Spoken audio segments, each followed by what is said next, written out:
എസ്പിറൻസ്. Hi all. എല്ലാവരും HSA maths exam ഒക്കെ കഴിഞ്ഞ് വളരെ റിലാക്സ്ഡ് ആയിട്ട് ഇരിക്കുന്ന ടൈമായിരിക്കും അല്ലേ? അപ്പോൾ റിലാക്സേഷൻ നടക്കുന്നതിൻ്റെ ഒപ്പം തന്നെ എല്ലാവരും ഇൻ്റർവ്യൂവിനുള്ള പ്രിപ്പറേഷൻസും നടന്നുകൊണ്ടിരിക്കുകയെന്ന് വിചാരിക്കുന്നു. മിക്ക ജില്ലകളിലും ലിസ്റ്റൊക്കെ വന്നിട്ടുണ്ട് അല്ലേ?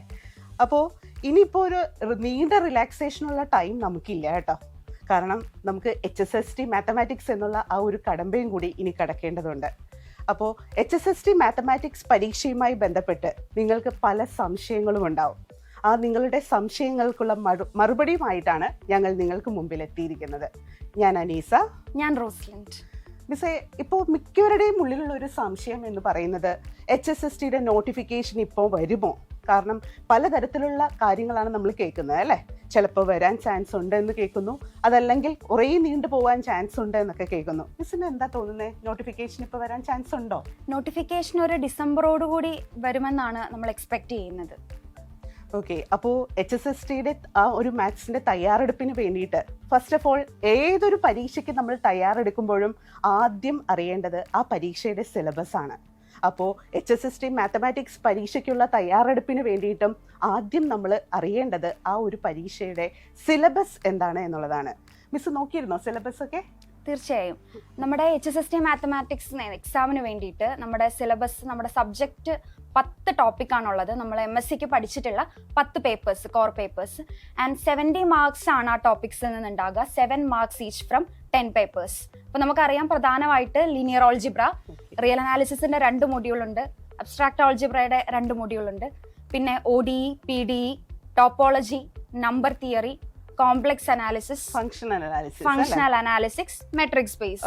ഇത്രയും കാര്യങ്ങളാണ് അതിൽ ഇൻക്ലൂഡഡ് ആയിട്ടുള്ളത്. ഓക്കെ, അതായത് മെയിൻ ആയിട്ട് 4 പാർട്ടാണ് നമ്മളുടെ സിലബസിൽ വരുന്നത്. ആ സിലബസിലെ 4 പാർട്ടിൽ പാർട്ട് 1 എന്താണ് എന്നുള്ളതാണ് മിസ് ഇപ്പോൾ നിങ്ങൾക്ക് മുമ്പിൽ അവതരിപ്പിച്ചത്. ഓക്കെ, അപ്പോൾ പാർട്ട് 2 ആയിട്ട് നമുക്ക് വരുന്നത് എന്താണെന്ന് വെച്ച് കഴിഞ്ഞാൽ റിസർച്ച് ആൻഡ് ടീച്ചിങ് ആപ്റ്റിറ്റ്യൂഡ് എന്നുള്ള ടോപ്പിക്കാണ്. ആ ഒരു ടോപ്പിക്കിൽ നിന്നും 10 മാർക്സ് ആയിരിക്കും നമുക്ക് ക്വസ്റ്റ്യൻസ് ഉണ്ടാവുക.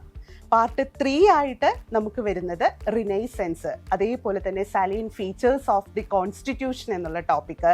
റിനൈസൻസ് ഇൻ കേരള അത് പലതരത്തിലുള്ളതുണ്ട്, ലീഡേഴ്സും കാര്യങ്ങളും എല്ലാം ഇൻക്ലൂഡ് ചെയ്യുന്ന നമ്മളുടെ ഒരു കോമൺ PSC എക്സാമിന് ജനറൽ നോളജ് ഭാഗത്തു നിന്നും ചോദിക്കുന്ന തരത്തിലുള്ള റിനൈസൻസിൻ്റെ എല്ലാ പോർഷൻസും ഇൻക്ലൂഡ് ചെയ്തിരിക്കുന്നതാണ് പാർട്ട് 3.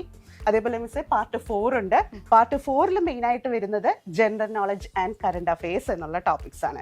ഈ 4 പാർട്ടുകളും ഇൻക്ലൂഡ് ചെയ്തിട്ടുള്ളതാണ് നമ്മളുടെ ഈ ഒരു HSST എക്സാം വരുന്നത്.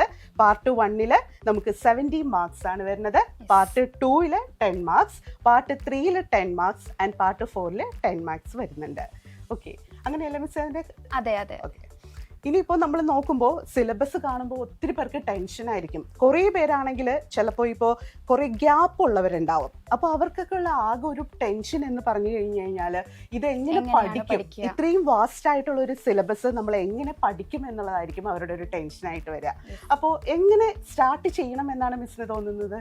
നമ്മൾക്ക് ഈസി ആയിട്ട് പഠിക്കാൻ പറ്റുന്ന പേപ്പറിൽ നിന്ന് സ്റ്റാർട്ട് ചെയ്യുന്നതാണ് നമ്മൾ സജസ്റ്റ് ചെയ്യുക. കാരണം അപ്പോൾ നമുക്കൊരു സെൽഫ് കോൺഫിഡൻസ് കിട്ടും, കുറച്ചും കൂടെ മറന്നുപോയ ഭാഗങ്ങളൊക്കെ നമുക്കൊന്നും കൂടെ ഓർത്തെടുക്കാൻ പറ്റും. പിന്നെ നമുക്കറിയാം ചില പേപ്പറൊക്കെ കുറച്ച് ബുദ്ധിമുട്ടുണ്ടാകും കമ്പാരിറ്റീവ്ലി. ഫോർ എക്സാമ്പിൾ ഇപ്പോൾ പറയുകയാണെങ്കിൽ ഫങ്ഷണൽ അനാലിസിസ് ഒക്കെ കുറച്ച് ടഫായിട്ടുള്ള ഒരു പേപ്പറാണ്.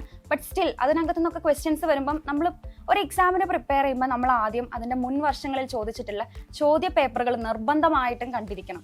മുൻ വർഷങ്ങളിൽ നിന്ന് ഓരോ ടോപ്പിക്കിൽ നിന്ന് എങ്ങനത്തെ ക്വസ്റ്റ്യൻസ് ആണ് വന്നുകൊണ്ടിരിക്കുന്നത്. ഇപ്പം ഒരു എക്സാമ്പിൾ ആയിട്ട് ഫങ്ഷൻ അനാലിസിസ് എന്ന് പറയുന്ന പേപ്പർ എടുക്കുകയാണെങ്കിൽ നമ്മൾ ഈവൻ ഇഫ് ആ പേപ്പർ മുഴുവൻ നമുക്ക് പഠിക്കാൻ പറ്റിയിട്ടില്ലെങ്കിൽ പോലും, ഇപ്പോൾ ഫോർ എക്സാമ്പിൾ പറയുകയാണെങ്കിൽ പാരലോഗ്രാം ലോ, അതേപോലെ റേസർ പ്രസന്റേഷൻ തിയറം, അതൊക്കെ ഒരു ഹോട്ട് ടോപ്പിക്സ് ആണ്. യൂഷ്വലി അത് റിലേറ്റഡ് ആയിട്ടുള്ള ക്വസ്റ്റ്യൻസ് റിപ്പീറ്റഡ് ആയിട്ട് ചോദിക്കാറുണ്ട്. അപ്പോൾ നമുക്ക് അങ്ങനെയുള്ള കുറച്ച് കാര്യങ്ങളൊക്കെ നോക്കി വെച്ചിട്ടുണ്ടെങ്കിൽ ഒരു എക്സാം പോയിന്റ് ഓഫ് വ്യൂവിൽ നമുക്കത് ക്രാക്ക് ചെയ്യാൻ പറ്റും. ഓക്കെ, ഇപ്പോൾ മിസ് പറഞ്ഞതുകൊണ്ട് കൂട്ടിച്ചേർത്ത് തന്നെ ഞാനൊരു കാര്യം പറയുകയാണ്.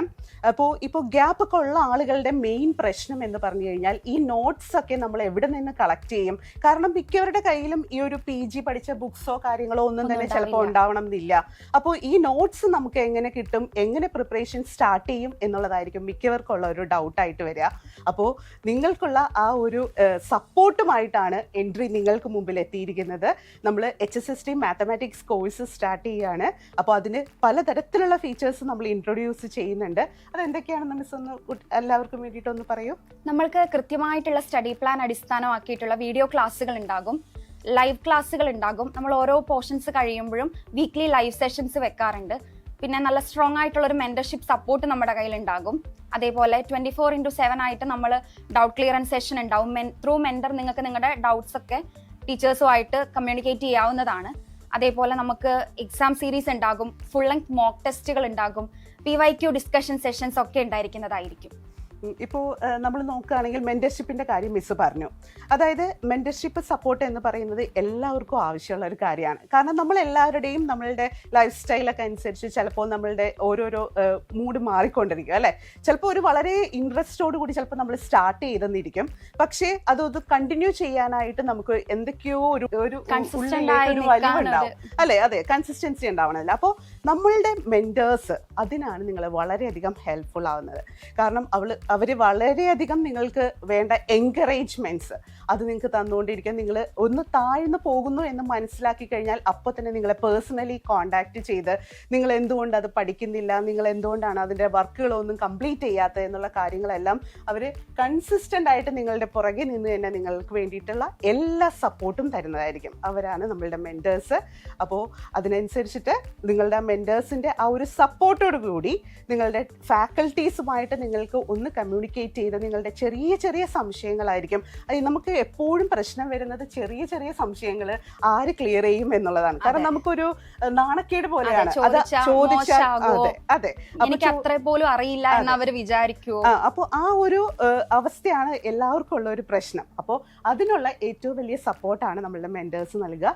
മെൻറ്റേഴ്സ് ത്രൂ നിങ്ങൾക്ക് ഫാക്കൽറ്റീസിനെ കോൺടാക്ട് ചെയ്ത് നിങ്ങളുടെ ഏറ്റവും ചെറിയ സംശയം പോലും അവിടെ ക്ലാരിഫൈ ചെയ്യാനുള്ള ഒരു അവസരം ഉണ്ടായിരിക്കുന്നതാണ് അല്ലേ. തീർച്ചയായും. ഓക്കെ, ഇനി നെക്സ്റ്റ് ഇത് എക്സാം എപ്പോഴാണ് എന്നുള്ളതിനെ കുറിച്ചിട്ട് നമുക്കൊരു ഐഡിയ ഇല്ല. പക്ഷെ മിസ് ഇത് എത്ര നാൾ കൊണ്ട് ഇതിങ്ങനെ നമുക്ക് പഠിച്ചു തീർക്കാം എന്നുള്ളത് ഏകദേശം ഒരു ഐഡിയ നമുക്ക് പറഞ്ഞു കൊടുക്കാൻ പറ്റത്തില്ലേ? നമ്മൾ കൃത്യമായിട്ട് ക്ലാസ്സസ് ഫോളോ ചെയ്ത് റെഗുലർലി കൺസിസ്റ്റന്റ് ആയി നിന്ന് പഠിക്കുവാണെങ്കിൽ നമുക്ക് എക്സാമിന് വേണ്ടിയിട്ട് ഇത് പഠിച്ചു തീർക്കാവുന്നതാണ്. അപ്പം അതിന് പ്രധാനമായിട്ട് പറയേണ്ടത് നോട്ടിഫിക്കേഷൻ വന്നിട്ടല്ല നമ്മൾ ഒരു പരീക്ഷയ്ക്ക് വേണ്ടി പഠിക്കാൻ തുടങ്ങേണ്ടത്. നോട്ടിഫിക്കേഷൻ വരട്ടെ എന്നിട്ട് പഠിക്കാമെന്ന് വിചാരിക്കരുത്. ഒരിക്കലും നമ്മൾ നേരത്തെ പഠിച്ചു തുടങ്ങുക.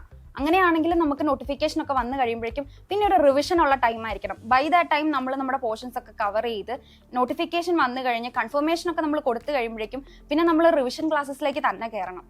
ഓക്കെ, അപ്പോൾ നമ്മൾ കൃത്യമായിട്ട് നമ്മുടെ ക്ലാസ്സസ് ഫോളോ ചെയ്ത് റെഗുലർ ആയിട്ട് പോകുവാണെങ്കിൽ തീർച്ചയായിട്ടും നമ്മുടെ ടോപ്പിക്സ് നമുക്ക് കവർ ചെയ്യാൻ പറ്റും.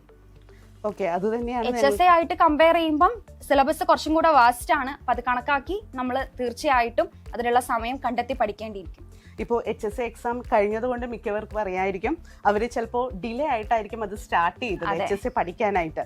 പക്ഷേ അപ്പോൾ അതുകൊണ്ട് തന്നെ അവർക്ക് ഒരു സ്കോർ നേടാൻ പറ്റി കാണും. പക്ഷേ അന്ന് ഇപ്പോൾ റാങ്ക് ലിസ്റ്റ് ഒക്കെ വന്ന സ്ഥിതിക്ക് മിക്കവരും ചിന്തിക്കുന്നുണ്ടാവും കുറച്ച് നേരത്തെയും കൂടി ഒന്ന് പഠിച്ച് സ്റ്റാർട്ട് ചെയ്തിരുന്നെങ്കിൽ നമുക്കത് വളരെ നല്ല രീതിയിൽ ഒരു റാങ്ക് സ്കോർ നേടാമായിരുന്നു എന്നുള്ളത്. അപ്പോൾ ആ ഒരു പ്രശ്നം നമുക്കിനി HSSTക്ക് വരരുത്. നമ്മൾ ഡിലേ ആയിട്ട് പഠിച്ചു തുടങ്ങുന്നതിലും നല്ലത് നോട്ടിഫിക്കേഷൻ വരാൻ നമ്മൾ വെയിറ്റ് ചെയ്യേ വേണ്ട. നമ്മളുടെ ആ ഒരു സൈഡ് പാർട്ട് സ്റ്റാർട്ട് ചെയ്തോളൂ. കാരണം നിങ്ങൾ സിലബസ് വ്യക്തമായി കണ്ടവരാണ്. ആ ഒരു 10 മൊഡ്യൂൾ എന്ന് പറയുന്നത് നമ്മൾ PGക്ക് പഠിച്ച ടോപ്പിക്സ് ആണ് മെയിൻലി ഇൻക്ലൂഡ് ചെയ്തിരിക്കുന്നത്. അപ്പോൾ അതിനനുസരിച്ച് വളരെ ഡീറ്റെയിൽഡ് ആയിട്ടുള്ള ഒരു സ്റ്റഡി തന്നെ നമുക്ക് ആവശ്യമുണ്ട്. അപ്പോൾ അതുകൊണ്ട് തന്നെ നിങ്ങളുടെ സ്റ്റഡി ഇപ്പോൾ തന്നെ സ്റ്റാർട്ട് ചെയ്യുക. നോട്ടിഫിക്കേഷൻ വന്നോട്ടെ, അത് നമ്മളെ എഫക്റ്റ് ചെയ്യുന്ന കാര്യമേ അല്ല.